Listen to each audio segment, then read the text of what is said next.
As the followers of the Snow Worship Sect continued to celebrate their victory over Morning Dew and Radiant Prosperity Base, their loud praises to their snow god did not go unnoticed by Zhang Yi.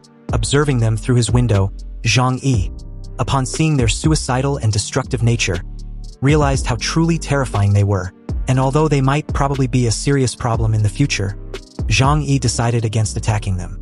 After all, these snow worshippers are a group of fanatical believers who were not afraid of death. It is definitely not worth losing my team members just to kill them. On his way downstairs, Zhang Yi called Xing Tian to come pick up the rest of their supplies as per the agreement. However, Xing Tian's reply shocked Zhang Yi momentarily, his face highlighting his curiosity. On the other end of the line, Xing Tian said he had other matters to take care of that required his immediate attention, so Zhang Yi should hold on to it for a while till he comes for it. Outside the shelter's compound, Flower, reverted back to his original size, was leisurely licking his paw while Uncle Yu and Chunlei were visibly exhausted from the battle. It was evident that they were both relieved that the fight was over. Zhang Yi approached them from behind, and upon seeing Zhang Yi, Uncle Yu and Chunlei were delighted. Zhang Yi taps Chunlei on the shoulder with a smile. "Well done, everyone. We won." However, Liang Yu didn't share the same sentiment as them. She stood in front of them with her head down in contemplation. Still with a smile on his face, Zhang Yi grabbed Liang Yu by the shoulder, whose gaze seems to be staring deep into the abyss. "It's okay, Liang Yu. The fight is over. And you also avenged your students." Upon hearing this, Liang Yu's eyes immediately shot up, and she raised her head upon realization. She suddenly fainted, losing consciousness. It seems that over-exceeding her limit took a toll on Liang Yu's body. Zhang Yi caught her with a worried expression itched on his face.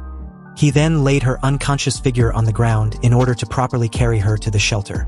With Liang Yu in his arms, Zhang Yi raced to the shelter, inwardly cursing at her for her recklessness. This woman had just rushed into the opponent's battle formation alone without any backup. It's not far-fetched to say she was lucky to have survived.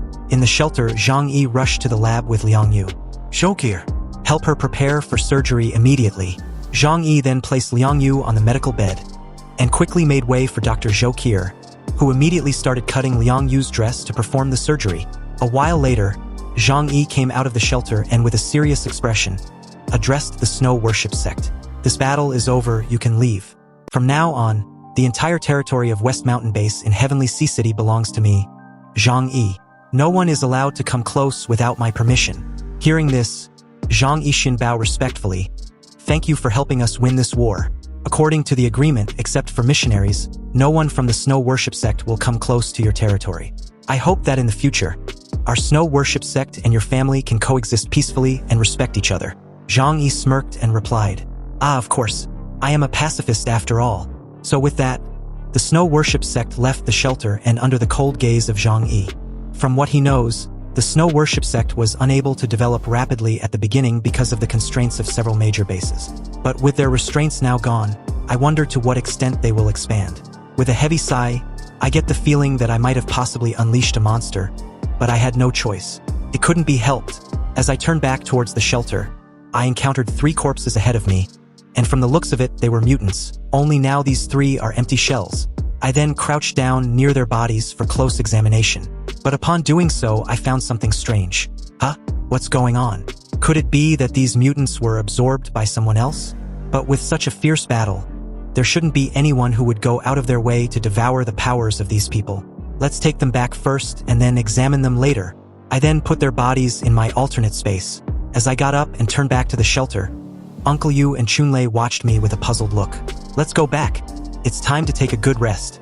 The reason why they didn't head back in the shelter immediately was to offer backup when I addressed the Snow Worship Sect. But at that moment, Flower leaped onto my shoulder without malice, and with his usual meowing indicating its intention to rest on my shoulders, Flower rubbed itself on my shoulder, then let out a comfortable purr. But seeing his body covered with blood of his victims, I pet his back. "Look at yourself. You just made such a big fuss that your whole body was covered in blood." But Flower didn't mind my scolding at all. I then grabbed both Uncle Yu and Chunlei's shoulders. "Let's go back inside and take a long good rest. We deserve that after all." The scene then shifts to the runaway losers. At an unknown location but clearly a significant distance far away from Zhang Yi's shelter, the rest of the soldiers of Morning Dew and Radiant Prosperity Base were tending to their wounds.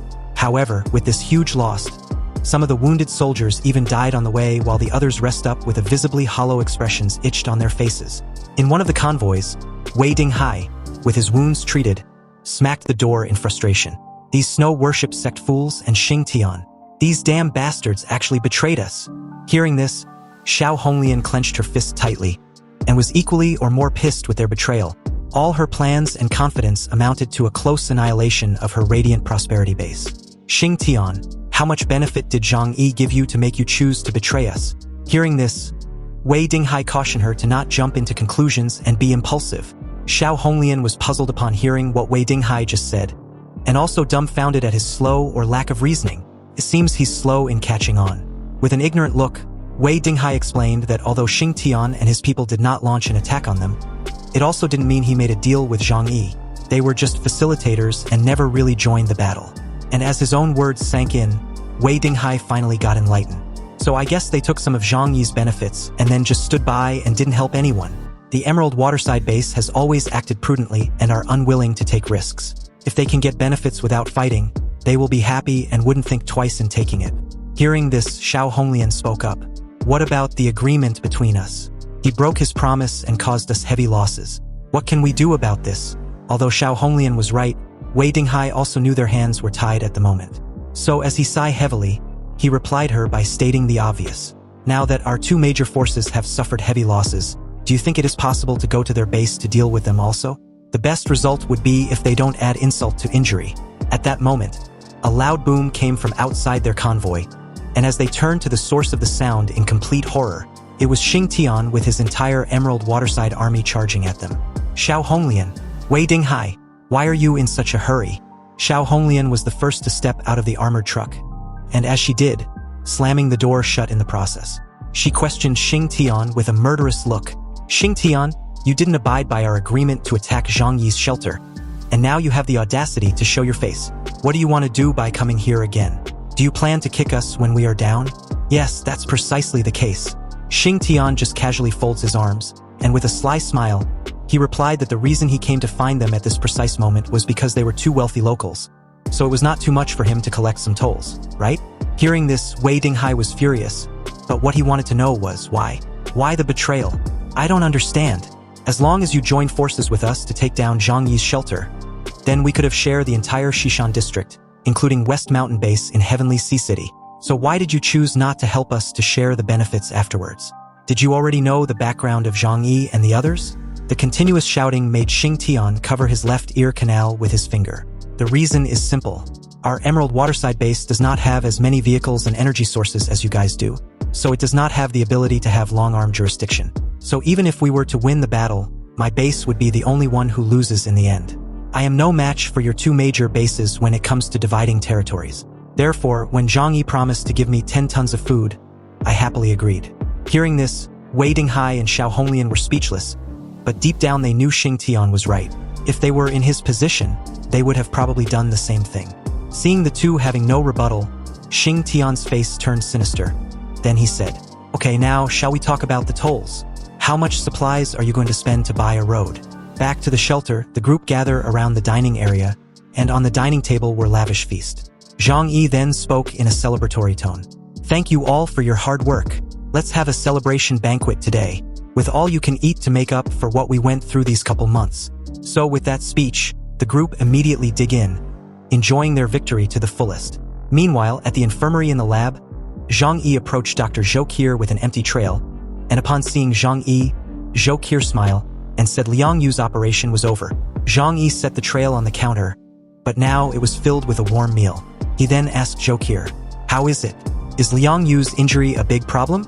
The wound was deep, but I had already stitched it up. However, since she is an enhanced mutant, her body functions are better than ordinary people, and her recovery speed is very fast, so it won't be a big deal.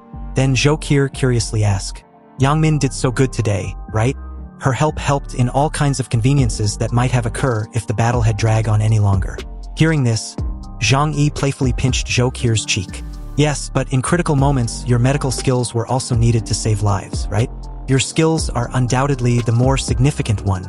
The scene then shifts to the base of the Snow Worship Sect, where Yuan Kongya and a couple of followers that stayed behind patiently wait outside to welcome Zhang Yi and the other followers back. Upon their arrival, Zhang Yi immediately reported, "Leader, fortunately you have lived up to your mission.